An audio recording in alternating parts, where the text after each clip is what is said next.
Well, I'm pleased to say that today I'm joined by Brian Kelly, also known as the Points Guy, live from New York. Brian, how are you?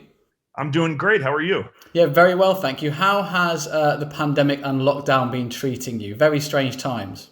As a frequent traveler, it certainly was a shock to be, for 100 days, starting last March, I was on the ground, which was the first time I think since I was a high schooler that had happened. But while there's certainly been a lot of devastation, and this pandemic has been, pretty universally horrible, personally, it was nice to get to reset, spend time with family. I picked up riding horses, which is something that I never thought that I would have the time to do. But I was able to do that. So there were some positive parts, but I am certainly looking forward to putting this behind us. And for those that don't know about the Points Guy, tell us a bit about the background behind it. What inspired you to start it? How did you grow it? And where's it heading? Yeah, well, I mean, at a base level, frequent flyer miles and credit card points, I've been using since the 1990s. When I was a little kid, my dad traveled a lot for work, and one day he said, "Brian, if I have all these airline miles, I have no idea how to use them. If you can figure out, our family of six can go on a trip." And growing up middle class in the United States, trips were usually Florida, Arizona. But being the over the top little kid that I was 12, and I was researching, and I saw the Cayman Islands in the book the Firm by John Grisham, and I was like, let's go to the Caribbean. And my parents were like, we don't have the money for that, but I was able to figure out how to get all of us there for free using his miles. So that was 1996, and from that point on, it became a kind of a bonding experience with my dad and I. He would travel, he'd miss my basketball games, but once a year we'd go on a killer vacation using his air miles. So that, long story short, I started after university. I worked in finance. I was traveling a ton during the financial recession in 2007. So I wasn't getting paid, but I had all these airline miles. So I started traveling out of this world by leveraging them. And everyone was always like, "What trust fund are you on?" And I didn't have one. I was actually a little bit in credit card debt, but I was still able to fly BA first with Madonna once, and jet to the Seychelles for long weekends. So in 2010, I decided to just start a blog to share my tips. And to say it took off would be an understatement. We've got about 100 employees today, 10 million monthly unique visitors, and growing. We've got a lot of exciting stuff coming. So I bet your family were very pleased with you when you were a young boy then. I was the type of kid that was like, I was bored growing up in the suburbs. So I'd either be like, the student body president, or I was getting picked up by the police for drinking with my friends and just being, an idiot. So I always joke, like, I was either going to be really successful or, a serial killer. Luckily, so far, I've veered the other way. One or the other, one or the other. And tell us a bit. Obviously, I think people know, or some people know, that you are a gay man. Tell us a bit about your coming out experience. Yeah, so I always knew I was gay ever since I was, a little boy. And I think I remember the first gay experience was looking at a New Kids on the Block playing cards, and forget which one, but I just remember looking at him and being like, "Oh my God, I love him. He's going to be my husband," even before I even knew what that was. But I grew up in a very straight environment. My family is extremely accepting, but I didn't know a single gay person growing up. My out gay person, I should say. My mom's one of 10, big Irish Catholic, family. So huge family. I didn't have gay uncles, or really in the media anyone, until Queer as Folk came out when I was in high school, and that's when I was like, oh yeah, that's what I am. So I went to university, joined a fraternity. I lived a very straight, I was in the closet, but I was focused. I was having fun in college. I was student body president. I started traveling, and always just kept it in the back burner. But I knew I went to school in Pittsburgh, and I knew right as I graduated, I was like, I got to get to New York City. And I was offered a great job in pharmaceutical sales to stay in Pittsburgh. But and Pittsburgh's a great city, by the way. In 2005, when I left, it was a lot there. Now there's been a whole food renaissance. I highly encourage people to visit, but I just knew I've got to get to New York City. And so I came out right after I graduated college. I lived with a gay couple, in the tiny New York City apartment that I was renting, that whole lifestyle of struggling. But from that, ever since I came out, I always said I'm never going to go back in the closet. So even when I started my business in 2010, you know, I was always, you always worry about, well, half my audience, at that time, gay marriage wasn't legal in the US. It was a hot button issue. And, half my audience is probably Republicans or people who don't share those same views. So I did think in the beginning, like, should I just be in the closet or be, not say it? But that's not who I am. And I can say, and I think why my blog kind of took off, there's tons of other Points and Miles blogs out there, is like, I'm authentic, and I would show myself on trips and share my opinions. And that's what people want. People are sick of the questioning. If you're following someone you really like and they're closeted, it's like frustrating, So I highly encourage anyone, I've never met a single person who came out and then wishes they had gone back in the closet. Authenticity, then. Authenticity. As we know, it can be difficult to travel the world as a gay man. You obviously travel a lot. What are some of the highlights of traveling as a gay man, and countries that have made you feel comfortable while traveling as a gay man? Yeah. Well, so fundamentally, I believe that travel breaks down barriers. And the reason why we've seen a lot of progress in a lot of parts of the world, including in the United States, is that open dialogue. When people see a gay man as not a threat, I'm not a pedophile. I do a lot of charity work in Africa, and people always say, well, there's the gay laws are draconian, and how could you support those governments? And so I would just say, first off, I just be respectful. Do your research. This goes for not just being gay, but like, a lot of countries, even the US or UK, the government can take your phone when you're crossing that border and check everything that's on it. So don't be naive is my first thing. And don't push the boundaries. In a lot of Muslim countries, being gay is illegal. Even in Dubai, you can't get on Grindr unless you use a VPN.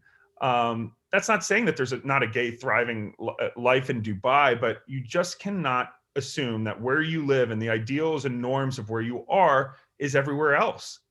And that's what gets people in trouble. And letting your guard down, in general, being on Grindr, meeting someone in a foreign country is dangerous if you don't know who they are. So, I remember hearing the story about Morocco, how a guy on Grindr got beat up, went to jail. Like, there's a lot of risks to. So what I would say is, in general, when I'm traveling to countries that I know specifically that gay is very taboo, could be dangerous, like, I don't need to be meeting people and risking my life. So I like to go and travel, explore that destination, meet really unique people, but without putting myself at risk. So that's my personal policy. And, that being said, I'm not going to walk down with my partner holding hands, although in some Middle Eastern countries, it's normal to hold hands. So that depends, but kissing in the street. So I would just recommend, I've never had any issues with, as long as I respected the culture. In general, governments may have rules, but the day-to-day people in that country doesn't necessarily mean they have them as well. And in general, in hospitality, hotels, people always ask Maldives, it's a very strict Muslim country. How could you go? And, my ex and I very publicly on social media at the Waldorf Astoria, people are messaging me, well, aren't you going to get jailed? And it's just not the case. In the Maldives, basically, yes, the main island of Malé is run by the government, but each of the resorts is its own little fiefdom, its own little, and, yep.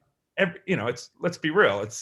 It's the gays that run the hospitality industry in most parts, or people who are very open. So, you can sleep in a king bed in the Maldives with your partner. Same in Dubai.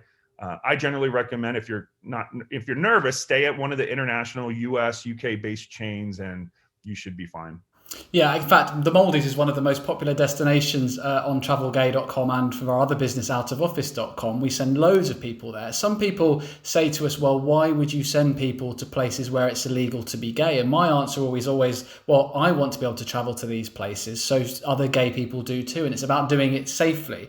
And interestingly, the Maldives, it's also technically illegal to drink alcohol because of the Sharia law there. And that's obviously very different when it comes to being in a hotel. So absolutely, I agree with you there that the Maldives and places like that, if you are discreet and you choose the right resort, then you shouldn't have any problems. But it's about being careful and sensible as well. Exactly. When you're going through immigration, don't scream, well, I just got married to my husband. probably would be fine. But you just, got to be a little bit smart. I do think I do struggle with Saudi Arabia, although that I'm torn there because I know that human rights and LGBT rights are terrible. Yeah, Iran, they're beautiful countries with beautiful people and cultures and history. So I do struggle. There is a line that needs to be drawn. I do think, and I do think we can make change, and tourism dollars are valuable. But in general, I don't know. I don't believe putting up walls will help us long term becoming more accepted into global society. Yeah. Have you had any bad travel experiences, uncomfortable travel experiences? I would say, I'm very fortunate. I haven't, I went to Jamaica with an organization called Rainbow Railroad, which helps LGBTQ people around the world who are living in desperate situations. So many LGBTQ people have been jailed, beat up. And I was shocked when I learned that Jamaica was one of the most anti-gay countries in the world. So I got to go there with a camera crew. We did a U.S. 60 Minutes. It's a big teledocumentary show, and explored the underworld of especially trans community in Jamaica. And people were living under bridges. The stories were so heartbreaking. They had halfway houses across the country, and it's just very acceptable. There's no justice. If you kill a trans person in Jamaica, the chances of the police caring, are slim to none. So it was a really desperate situation. It wasn't personally me where I felt uncomfortable. I'm 6'7", white, privileged man with resources, and that's not to say that I'm untouchable by any sense of the word, and I don't let my guard down. But I'm very fortunate. It is different if you're a foreigner in a country as well. You do get a different sense of respect and rules laid out to you than the locals, unfortunately. You're exactly right. And while certainly tourists have gotten in trouble, and I do recommend to people, a lot of travelers who are naive, the U.S. is rich government. If I get in trouble, it's fine. My government will bail me out. They actually won't usually. And I, not that I've ever been arrested abroad, but I want to remind people that you cannot travel assuming I'm from the UK, US. My embassy will get me out. Everything will be fine. And I've actually interviewed members of the State Department. The US actually doesn't do that specifically. They may help you get legal counsel that you can then pay for yourself. But traveling with that notion of I'm from a rich country and I can do as I please in other countries is not a thing. So anyone, not that people watching this probably would do that, but I like to remind people that you really do still have to have your wits about you when you travel. Let's talk a bit more about Rainbow Railroad. We spoke recently to ABC's James Longman, who went to Chechnya and saw the awful things happening there and spoke to the head of Chechen police. In fact, he was brave enough to come out on camera, and the Chechen police kind of dismissed it and laughed. But there's a lot of bad stuff happening in Chechnya. Even in the last week or so, we've heard about 2 men being taken back from Russia to Chechnya. Rainbow Railroad has done a lot of work in that region, in other countries as well, trying to help LGBT people escape these appalling situations. I first heard of Rainbow Railroad when I read it about 5 years ago in the New York Times. They talked about Chechnya and the gay concentration camps. And I remember reading, oh, come on, what a sensationalist media headline. There can't be. And the more I read, and the Human Rights Watch chimed in, and the real reports on the ground were, oh no, the government in Chechnya doesn't believe that gay is a thing. It's a scourge and a disease, and it needs to be rounded up and snuffed out. And I remember sitting there thinking, oh my God, I'm so fortunate. I am in a country where my family embraced me when I came out.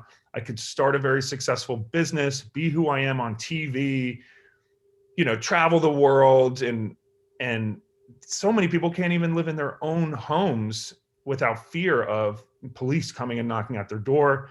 The police in Chechnya were arresting people, taking phones, reading through text messages, getting some. I mean, it is still a real big. So I'm like, what do I do? What can I do? We can all do something. So Rainbow Railroad, I started hosting some fundraisers and just raising awareness, because I don't think even in the gay community, people understood how bad it was. And it's not just Chechnya, sadly. It's Egypt, it's Jamaica. Uganda has the kill the gays laws where people, LGBTQ protesters recently were killed, 2020, actually maybe even 2021. I think it was early this year. So the bottom line is, we're not going to change the laws and people's opinions overnight, but what we can do is save people, who are at high risk of being killed or jailed. So that's what Rainbow Railroad does. They work with grassroots organizations across the globe, and really identifying the most at-risk people whose families, may want to do an honor killing, which is accepted in a lot of countries, which is shocking. You're allowed to kill someone who disgraces your family, people who have stood up for others, people who have been jailed. So we take these people and I run a site of All Out Air Miles. So we had our readers donate millions of miles, and we actually use points to book tickets to get someone. If we get someone from Chechnya, we'll get them to a safe house in Moscow or St. Petersburg. We'll then book them a flight to Argentina, for example. I'm just giving a random example that Russians need visas to come to the US or Canada. There's a lot of different ways where we can get people to safety, and travel is one of the biggest expenses. So I've been very passionate about Rainbow Railroad. We save lives. And I got to go to Toronto and meet with about 15 of the gay men from Chechnya who we have helped. And we had this dinner. I mean, I get chills thinking about it now, but just looking in the eyes, we were listening to Lady Gaga, and this guy said, my life was over. I had no hope. I was just counting the days till I died. And he goes, I remember when I came to Toronto, got settled, there's a community that helped them. So Rainbow Railroad, it's not just getting people, it's acclimating them, getting them jobs, building community. And a lot of them do end up in Canada. And he said that the first time I went to a Lady Gaga concert, I was out in the field and I felt so free, and I just started bawling. And all I want is to listen to music and have friends and family, like all the things that we take for granted. So it's cool to be a part of that experience. I do believe we still need to lobby governments, and it's going to take time, but we all have, even if you have a little bit of money or donate your miles, Rainbow Railroad is doing incredible work. An amazing cause. Speaking of governments, we've noticed quite a lot recently that there are a lot of governments throwing money at LGBT now, almost as an afterthought, because they've realised, hold on a minute, this is good for business. So they realise that LGBT travellers travel more than heterosexual travellers each year. They spend more in destination. They tend to have more disposable income. It's interesting now how we can see that translating into marketing campaigns. There's still a long way to go, though, isn't there, in terms of hotels, destinations, airlines, really leveling up when it comes to LGBT marketing? You're totally right. But I think, a lot of companies, I know Delta Airlines in the US is a prime example. They're based in Atlanta, in the South, which is historically a non-LGBTQ friendly place in terms of local laws, but not just putting money to lure. I like companies who actually put money into advocacy, supporting their employees. So whenever you see a brand putting together, great, your pride package, free drinks at the bar, okay, that's one thing. But like I recommend travelers go a step further, see what that company's actually done for the community before you give them kudos. Oh, wait, they're welcoming LGBTQ people. That's awesome. They're great. They're advocates and allies. Well, are they really? I like looking up the Human Rights Campaign has a great score for a lot of the top companies. How are they treating their own employees? Do they have benefits for their trans employees? That's the real sign of kind of a pro LGBTQ company that I would, give my dollars to. So, but yes, I mean, it's great to see, in the US specifically, companies have a lot of power. So, and as travelers, we should be pushing companies to support our community. And they do listen on social media. So yeah, I highly recommend people, push the companies that you give money to support your cause. Absolutely. Let's talk a bit about the pandemic and the future of travel. The future of travel is complex right now as we sit here. We don't know when it will fully open up again, but we remain positive. And I think, people are looking ahead to the next 12, 18 months to figure out when they'll be able to travel, where they'll be able to travel. What sense do you have of how things are progressing, whether that's from a US perspective or from a global perspective? Well, I think the first thing I'll say is we've been through a lot. We still have a lot ahead of us. But, I do hate how it's all doom and gloom headlines all the time. People love this negative narrative and just focusing on the negative things.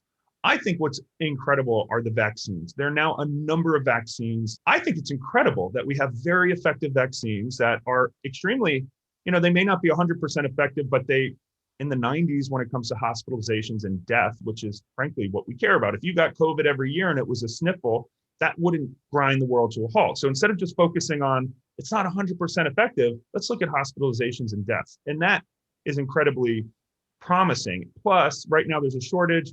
Within the next several months in the US specifically, most Americans will be vaccinated by the summer, those who want it at least. We're already seeing a lot of countries, Seychelles, Iceland, coming up with, if you have the vaccine, you'll be able to come in.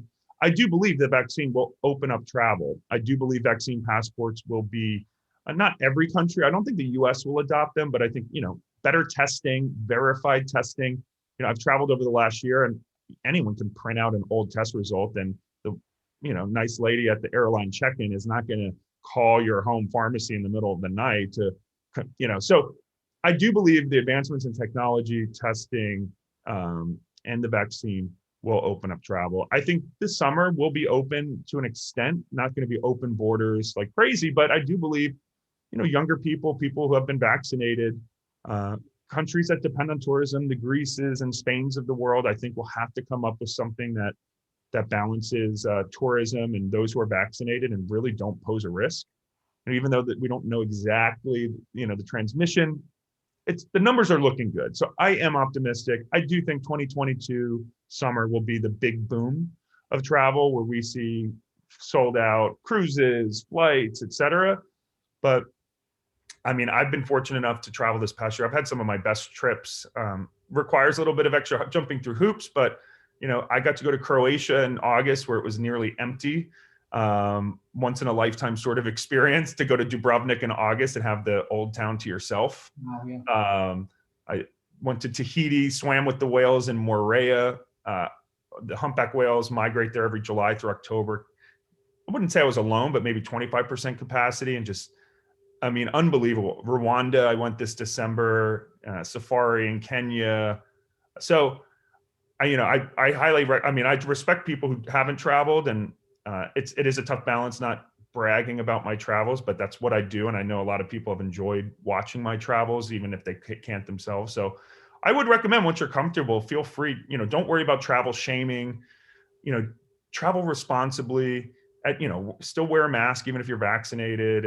But there still are really authentic travel experiences to be had before we're completely out of this. And there's a lot of points built up, I imagine. A lot of people have a lot of points to spend, right? So many points to spend because, especially in the US where it's just bonkers how much you can earn points. The credit card companies have come back. They're now giving PayPal credits. You can use your points for groceries. The number of promotions is staggering. The sign-up bonuses are huge. So yeah, we are seeing it at the Point Scale. We're about to launch our app, which is going to track all your points, give you your net worth in points, and then also the tools to use them. Because that's the big thing. A lot of people have points. Oh, I go on BA and I can't find the seat that I want. We're coming out with technology that's going to help people learn about their points, earn more points, and then burn them, so you can get value and travel the world. So that will be launching in summer 2021. I think it'll coincide nicely with people saying, I need a trip and I have all these points, so there's going to be no better time to use them. I swear, in the gay community as well, we're all points hoarders and collectors. I go to a meal with my friends and we all put on our British Airways Amex card like that. It's like a kind of, referral scheme almost. Oh yeah. I actually got us, so I started reading Flyer Talk, which is a, online forums. I found it, I think in 2003 or 4, and there was a huge LGBT group. And we shared tips and travel, and we all used our points. So, I started Points Guy in 2010. So for 6 years, I was a part of this, gay online community. We went to Gay Oktoberfest in Munich, which was hilarious. It was one of the most. Have you been to the? No, I haven't, but I'm desperate to go. Oh my God, I was so shocked. I'd never been to Oktoberfest or Munich, and drag queens with the steins of beer. It's several thousand drunk German and tourists, and starting to drink at 7 a.m. What's not to love? It was, things got really spicy by noon. It was like, wow, I was with my ex at the time, and I was like, this is turning into something crazy. But no, we had so much fun. Highly recommend Gay Oktoberfest. Where is on your bucket list? You've traveled a lot of places. Where is left? Where do you want to hit up as soon as travel really properly reopens?